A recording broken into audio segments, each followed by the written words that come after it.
अंधेरा कमरा, एक चमकती स्क्रीन और शायद एक ऐसा सवाल जो आपने कभी पूछा ही नहीं। क्या आप जो सोच रहे हो वो सच में आपका खुद का ख्याल है या फिर किसी ने चुपके से आपके दिमाग में डाल दिया है? इस कहानी में हम बात करेंगे राजनीति की, सोशल मीडिया की, धर्म की और एडवर्टाइजमेंट्स की। हम लोग समझेंगे कि समझदार लोग भी बेवकूफी भरी बातों पर विश्वास कैसे कर लेते हैं। हम देखेंगे डर का वो साइकोलॉजी जो हर देश की आम जनता को घुटनों पर ला सकता है। और सबसे आखिर में एक सवाल जो आज के युग का सबसे खतरनाक सच हो सकता है, क्या हम सब लोग एक अटेंशन जेल में बंद हो चुके हैं? इस कहानी की शुरुआत कोई नई बात नहीं है। ये शुरुआत होती है उस दिन से जब इंसान ने समझा कि सिर्फ तलवार से नहीं, दिमाग से भी जीता जा सकता है। जैसे जैसे शहरों का विकास हुआ, बाजार बने, लोग इकट्ठा हुए, वैसे वैसे एक नया खेल शुरू हुआ, लोगों के फैसलों को कंट्रोल करने का खेल। सबसे पहले बात करते हैं एडवर्टाइजिंग की। एडवर्टाइजिंग इसी खेल का पहला मॉडर्न रूप था। सीधी सी बात है, अगर आपने कोई चीज बेचनी है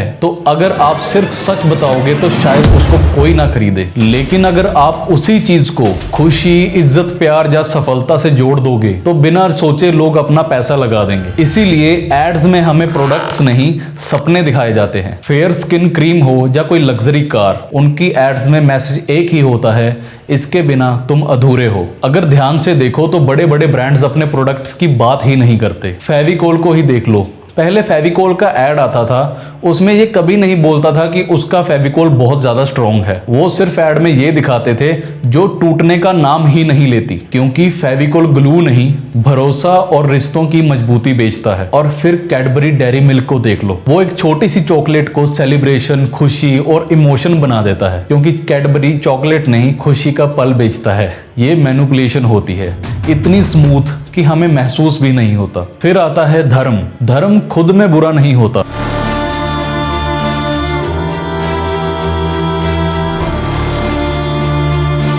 लेकिन जब धर्म के बारे में सवाल उठाए जाते हैं तो धर्म को चलाने वालों के पास एक बहुत ही पावरफुल हथियार होता है सबको कंट्रोल करने का। वो होता है डर। डर से ये सबको चुप करवाते हैं। कोई बोलता है तुम्हें पाप लगेगा, कोई बोलता है तुम नर्क में जाओगे, और जहां पे ये काम नहीं करता वहां पे ये अपने अंधभक्तों को सामने कर देते हैं। इनके अंधभक्त लॉजिकल बातों को छोड़कर विश्वास पर चलने लगते हैं, और जहां अंधविश्वास होता है वहां पर मैनिपुलेशन बिना रुकावट के घुस जाती है। इसके बाद बात करते हैं राजनीति की। राजनीति सिर्फ वोट मांगने का खेल नहीं है, ये दिमाग को समझने और चलाने का खेल है। वोट्स जीतने के लिए हमेशा सच बोलना जरूरी नहीं होता। सबसे इंपॉर्टेंट चीज होती है एक कहानी बनाना, एक ऐसी कहानी जो लोगों के इमोशंस को छू जाए।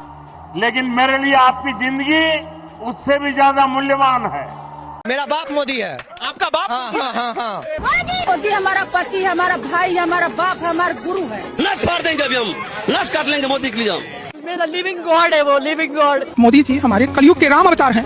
इसीलिए हम वर्सेस वो लोग का कंसेप्ट काम करता है। जब लोगों को लगता है कि कोई दूसरा उनका हक छीन लेगा तो वो लॉजिकल तरीके से सोचना बंद कर देते हैं। दिमाग तुरंत दो हिस्सों में दुनिया को बांट देता है, अपने लोग और दुश्मन। जैसे कि बीजेपी वाले कांग्रेस वालों को अपना दुश्मन मानने लगते हैं, और जैसे ही दुश्मन का डर पैदा होता है तो उनकी पार्टी का लीडर जो भी बोले वो उनको सच लगने लगता है और आम जनता उनकी बातें मानने लगती है। यहीं से एक गहरा सवाल पैदा होता है कि इतने पढ़े लिखे लोग भी गलत बातों पर विश्वास कैसे कर लेते हैं, और इसका जवाब है कॉन्जिटिव बायस। कॉन्जिटिव बायस का मतलब होता है दिमाग के वो शॉर्टकट्स जो हमें जल्दी डिसीजन लेने में मदद करते हैं लेकिन अक्सर गलत फैसलों तक ले जाते हैं, जैसे कंफर्मेशन बायस। इसका मतलब हम वही बातें सुनना और देखना चाहते हैं जिसको हम पहले से मान चुके होते हैं। जो बात हमारे बिलीफ से मैच करती है वो बातें हमें बिना सबूत के सच लगने लगती हैं। इसीलिए फेक न्यूज सिर्फ अनपढ़ लोग ही नहीं, डॉक्टर, इंजीनियर्स और प्रोफेसर्स तक भी शेयर कर देते हैं, क्योंकि अपना दिमाग एक लॉजिकल मशीन नहीं है, वो इमोशनल है, बायस है और थोड़ा आलसी भी है। इस कहानी का अगला लेयर है डर। डर इंसान का सबसे पुराना सर्वाइवल सिस्टम है। जब इंसान को खतरा महसूस होता है तो उसका दिमाग सिर्फ एक चीज पूछता है, मैं बचूंगा या नहीं। लेकिन जब इसी डर का इस्तेमाल कंट्रोल करने के लिए किया जाता है तो पूरी जनता को अपने कंट्रोल में चलाया जा सकता है। हमें खतरा वायरस का हो सकता है, धर्म का हो सकता है, किसी फ्यूचर का हो सकता है या किसी देश से हो सकता है। जब डर की बात आती है तो हमारे दिमाग में लॉजिक स्लो हो जाता है और इंसान उस व्यक्ति को फॉलो करने लगता है जो उसे सुरक्षा का वादा करता है। इसी डर पर राजनीति चलती है,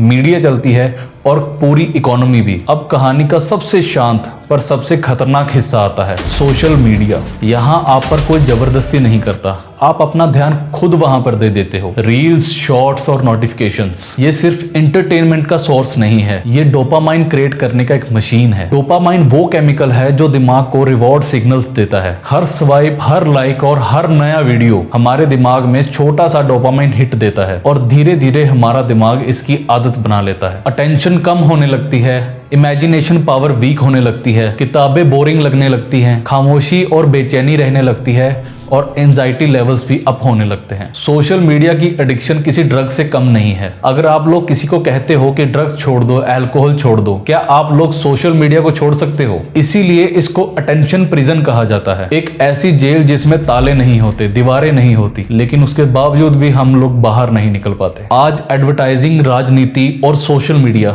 एक साथ जुड़ चुके हैं। एल्गोरिदम तय करता है कि आप क्या देखेंगे, क्या महसूस करेंगे और धीरे धीरे क्या मानेंगे। एल्गोरिदम आपकी सोच को तय कर रहा है। इस कहानी का एंड इस सवाल पर खत्म होता है, अगर आपका डर, आपकी खुशी, आपका गुस्सा और आपका ध्यान कोई और कंट्रोल कर रहा है, तो फिर असली आजादी किसके पास है? दूसरों के एडिक्शंस के बारे में बाद में सोचना, पहले सोशल मीडिया को खुद के कंट्रोल में लेके आओ। खुद सोशल मीडिया के कंट्रोल में मत चले जाओ।